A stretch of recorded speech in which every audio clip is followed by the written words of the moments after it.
No traffic, no cities, no noise, only the faint whisper of wind brushing across a world that feels abandoned. Imagine waking up one morning and realizing the planet that once held 8 billion people now holds only 100. Not 100 families, not 100 towns or cities, just 100 human beings scattered across the earth. Every face you knew is gone. Every voice, every story, every crowded street has vanished. The meals left on tables, the cars abandoned on highways, the echoes of laughter in empty houses, everything remains, but the people themselves are nowhere to be found. You're alone, and yet, somewhere out there, 99 others exist, breathing the same air, wondering the same thing: what happened to everyone else? At first, it feels peaceful. The silence is hypnotic, almost beautiful. No honking cars, no crowded subways, no rush hour chaos. But that peace quickly sours when the realization sinks in. Every school, every office, every cafe you pass is empty. Phones ring in offices where no one sits, computers blink on desks with unfinished work, and the faint hum of the internet persists. But there's no one left to scroll, no one left to post, no one left to like or comment. You walk through streets that once teemed with life, and each step reminds you of the world that once was. You are one of the last 100, and the sheer weight of that number presses down like a cold shadow. Days pass, you move cautiously, scavenging supplies, searching for signs of life. Smoke on the horizon, footprints in sand, movement in the distance, anything to prove you are not completely alone. Eventually, you find them, a small camp of survivors, faces etched with disbelief and fear, eyes wide to confirm that others still exist. They're strangers, speaking in different languages, carrying different pasts and stories, yet in that moment, old differences dissolve. Humanity, for the first time in centuries, can fit around a single campfire. 100 people, a fraction of what the world once was, but enough to carry hope, enough to remind each other that life persists. The planet feels endless now, stretching infinitely in all directions, forests untouched, oceans pure, cities glowing faintly with leftover energy. You could claim an entire country for yourself, and yet the weight of rebuilding such a vast world alone becomes clear. There is no government, no currency, no law, only survival and the faint hope that humanity might rise again. Arguments flare, some want to stay together, build a small community, protect each other. Others believe in spreading out, exploring, staking claim to the world's vast and empty landscapes. Even at 100, the old instincts remain: desire, power, fear. You realize peace is never easy, no matter how few humans remain. And as the days stretch into months, the world itself begins to react to the sudden disappearance of billions. Nature breathes again, rivers run clear, oceans shimmer under the sun, forests reclaim abandoned streets. Animals roam freely, elephants wander past rusting cars, wolves lounge in deserted hotel lobbies. The earth heals, almost miraculously, but the human touch that once sustained certain species is gone. Farms fail, pets wander and vanish, power plants shut down. Cities begin to decay slowly, almost poetically, while the stars return, piercing the sky with a brilliance that humanity has not seen in centuries. And yet, survival is not just about food or shelter, it is about knowledge. Humanity's greatest achievement lies in information, in technology, in understanding the world. But how many of the 100 left know how to fly a plane, build a computer, or administer a vaccine? Decades of accumulated knowledge risk being lost overnight. In the remains of a grand library, the survivors gather, documenting, writing, teaching, recording. Every effort to preserve knowledge feels both heroic and futile, a desperate attempt to carry the weight of the world in human memory. You realize that survival is no longer enough. Now, you are the guardian of everything that came before. But fear persists. Months later, food runs low. Crops fail without proper care. Tensions rise. One night, a scream shatters the fragile calm, someone hurt, accusations flying in a camp where trust is already thin.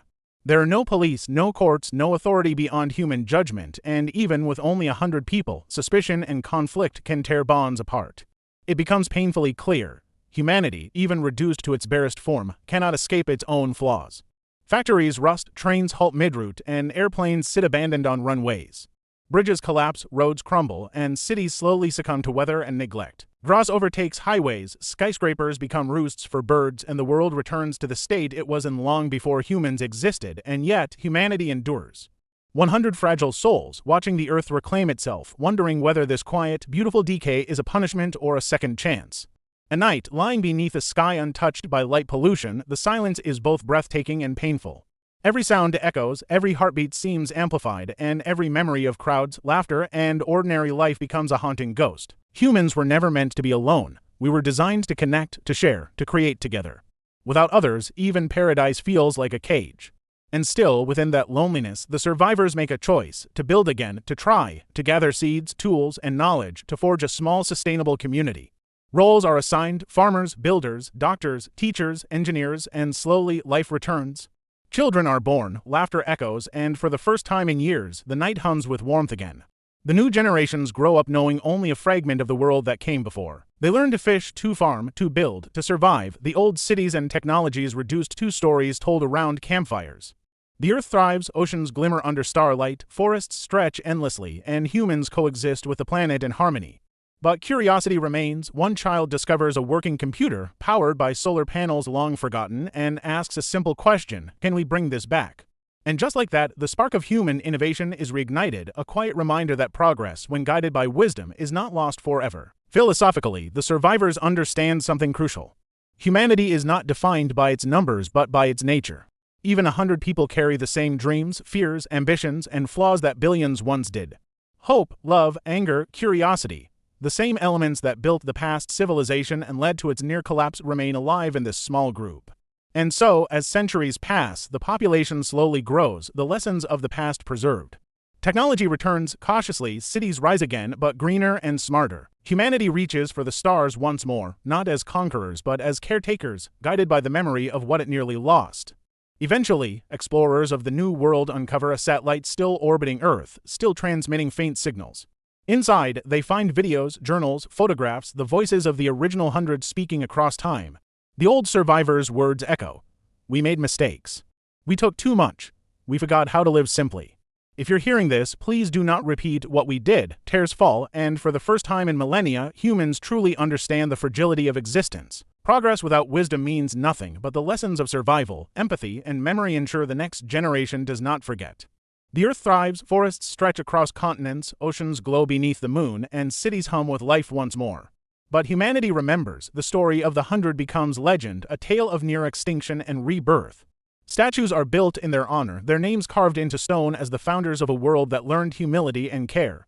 The day the world fell silent became the day it learned to listen. Every child learns that life is precious, every act of kindness matters, and that it does not take billions to matter, only the courage to start over and the wisdom to value each other. If there were only 100 people on Earth, would we finally understand what it means to be human? Would we cherish every conversation, every act of love, every shared moment?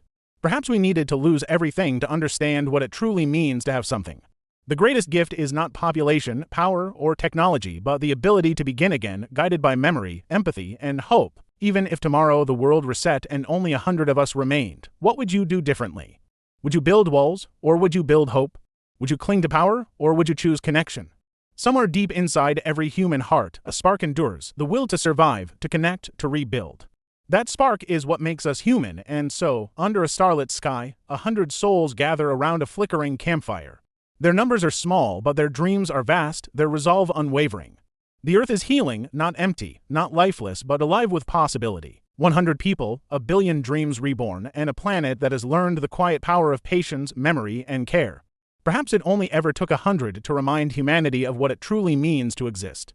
This is what would happen if there were only 100 people left on Earth. Subscribe to Alternate for more mind-bending realities you were never meant to imagine.